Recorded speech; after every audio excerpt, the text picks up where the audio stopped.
परिवार मानकर मैं हर व्यक्ति से भाईचारे की भावना से संवाद करूंगा, बातचीत करूंगा भाईचारे की भावना से।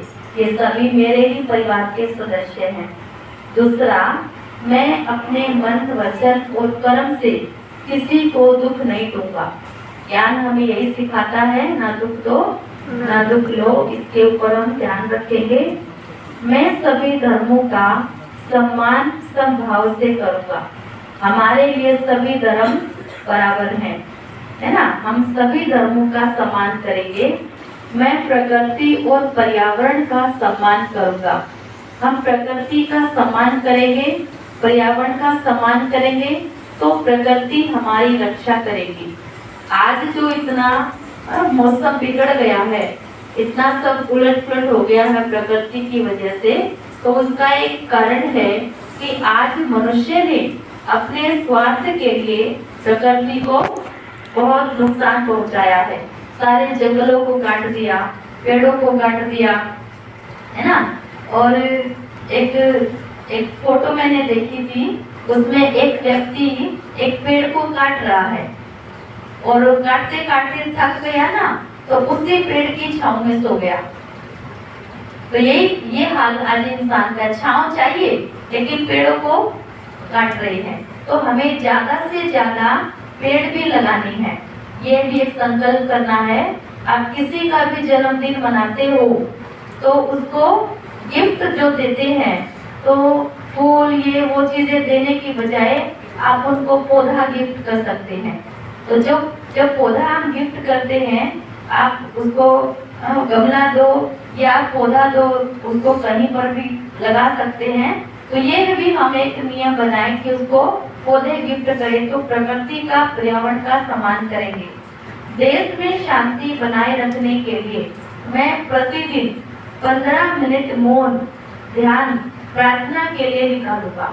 सारा दिन बोलते रहते हैं ना, तो उससे भी हमारी प्रकृति के ऊपर बहुत बुरा असर होता है। आज के 15 मिनट तो कम से कम दिन में 15 मिनट मौन रखेंगे।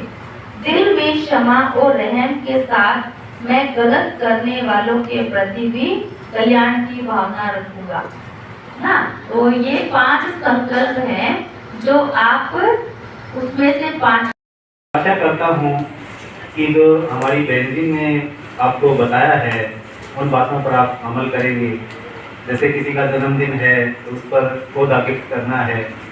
और एक बहन जी ने बहुत अच्छी बात बताई कि जैसे धान की खेती कर रहे हैं आप, तो उसके चारों तरफ फूलों के या जैसे गेंदे के पेड़ लगा दिए, तो उसकी जो गंध होती है वो एक तरह से कीटाणुनाशक का काम करती है, तो उसमें बीमारी कम लगेगी। पंजाब में एक गांव है, उसका नाम ही कैंसर गांव रख दिया गया है, क्योंकि वहाँ पर कैंसर के बहुत ज़्यादा पेशेंट मिल रहे हैं। तो उसका कारण खोजा गया कि यहाँ पर इस इलाके में इतने कैंसर पेशेंट कैसे हो गए।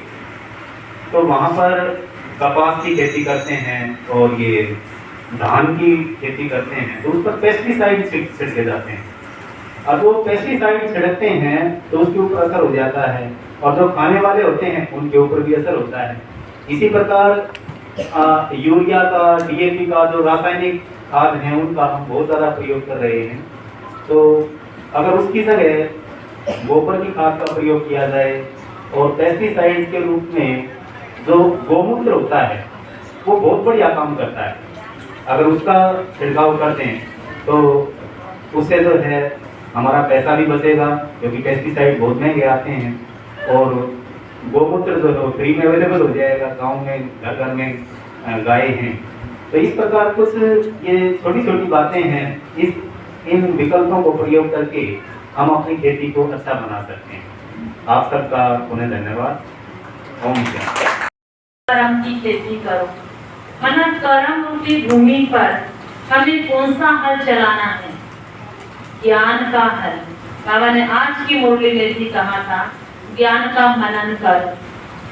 तो हमें ज्ञान का हल चलाना, शुद्ध संकल्पों का बीज बोना, मना श्रेष्ठ संकल्प। सुबह सुबह उठते हैं, मैं एक महान आत्मा हूँ, मैं श्रेष्ठ आत्मा हूँ, मैं भाग्यवान आत्मा। रोज बाबा के वरदान हमें मिलते ही हैं। तो जो भी हमें संकल्प मिलता है तो हमें श्रेष्ठ संकल्पों का बीज तो हम बो लेते हैं। हम मुरली सुना, घर चले गए, हाँ फिर आती है कीटाणु लग जाते ना इधर उधर की बातें, ईर्ष्या द्वेष। तो हमें इस बीमारी से भी बचे रहना है। अगर ये बीमारी लग गई तो जैसे पेड़ को बीमारी लग जाती तो सारा पेड़ को खत्म कर देती है, तो उसी प्रकार बाबा